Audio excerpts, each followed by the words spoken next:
অসংখ্য ধন্যবাদ। এখনই শুভ সূচনা হলো দীর্ঘ প্রায় 6 কিলোমিটার। পশ্চিমবঙ্গ সরকারের WBSRD এর উদ্যোগে কোচবিহার দক্ষিণ বিধানসভা কেন্দ্রের পাটছাড়া অঞ্চলে বক্সিরহাট বাজার থেকে বাসতলা হয়ে দেবনাথপাড়া পর্যন্ত 3,05,00,000 টাকা ব্যয়ে প্রায় 6 কিলোমিটার রাস্তার কাজের শুভ সূচনা করা হলো। জানা গেছে যে মঙ্গলবার দুপুরে পাটছাড়া অঞ্চলের এই রাস্তা কাজের শুভ সূচনা করেন রোগী কল্যাণ সমিতির সদস্য অভিজিৎ দে ভৌমিক। উপস্থিত ছিলেন জেলা পরিষদের সভাধিপতি সুমিতা বর্মন সহ অন্যান্য নেতৃত্ব। এই বিষয়ে জেলা পরিষদের সভাধিপতি ও রোগী কল্যাণ সমিতির সদস্য কি জানাচ্ছেন শুনুন।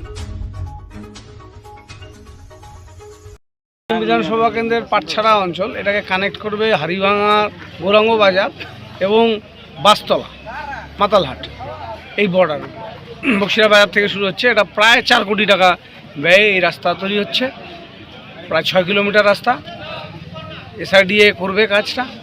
মাননীয় মুখ্যমন্ত্রীর প্রতি আমরা কৃতজ্ঞ যে কুচবিহারে আমরা গত লোকসভা নির্বাচনের পর থেকে প্রচুর রাস্তা তৈরি হচ্ছে এবং ইতিমধ্যে প্রায় 33টি বড় বড় রাস্তা, 19 কিলোমিটার থেকে 16 কিলোমিটার, 5 কিলোমিটার এরকম রাস্তা, সেই রাস্তাগুলো নির্মাণ হচ্ছে। তো আমরা মাননীয় মুখ্যমন্ত্রীর প্রতি কৃতজ্ঞতা জ্ঞাপন করছি এবং এই এলাকাবাসী যারা 2021-এ আমরা তাদেরকে সেইভাবে পাশে পাইনি, তাদের কাছেও আবেদন থাকবে যে উন্নয়নের সাথে যুক্ত হন। এই অঞ্চলে পাটছাড়াতে ইতিমধ্যে আরও বেশ কয়েকটি উত্তরবঙ্গ উন্নয়ন দপ্তরের উদ্যোগেও বেশ কিছু কাজ শুরু হয়েছে এবং এখানে ইরিগেশনের তরফ থেকে শালটিয়ার বাঁধ বাঁধানোর কাজও শুরু হবে। 1200 মিটার একটা অনুমোদন আমরা পেয়েছি। কাজে প্রচুর কাজ হচ্ছে পাটছাড়া অঞ্চলে। আমরা মানুষের আশীর্বাদ প্রার্থনা করছি 2026-এর জন্য। এটা মাননীয় মুখ্যমন্ত্রী শ্রীমতী মমতা বন্দ্যোপাধ্যায়ের অনুপ্রেরণায় WBSRD এর উদ্যোগে এখানে